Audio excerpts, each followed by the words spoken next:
Alabama is a 2-touchdown road favorite in their annual Iron Bowl with Auburn this weekend. We're back now with college football analyst Ross Benjamin to get his thoughts on the big showdown.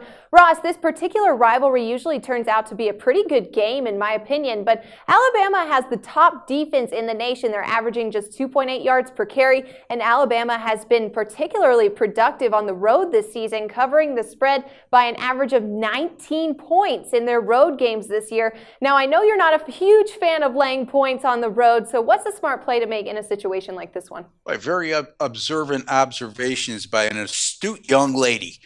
So let me say this. You know, there's few sure things in life, Megan. Death, taxes, Nick Saban, and Alabama football.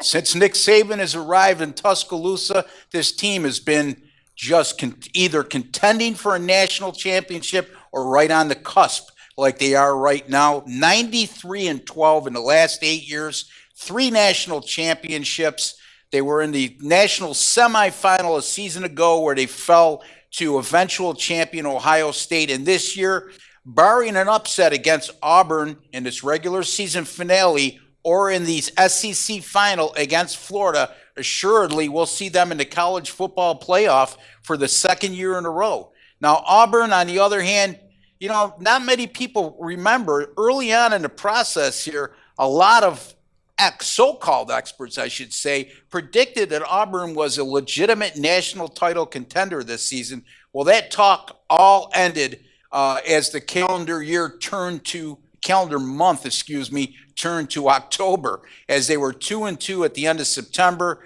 They barely escaped against an FCS opponent. Having said all that, they're 6-5. They have a chance to salvage their season with at least a decent showing, and really can salvage it with an upset here. I just have this sneaky hunch this game is going to be a lot closer than Alabama fans feel comfortable with, and a lot closer than others would predict. I'm going to have a very small lean here on the Auburn Tigers at home, plus the 14 over the Alabama Crimson Tide. Certainly would not be the first time that Auburn was able to put up a good show in a situation like this one, Ross. So thanks so much for being back with us for the great opinion. We look forward to talking to you soon.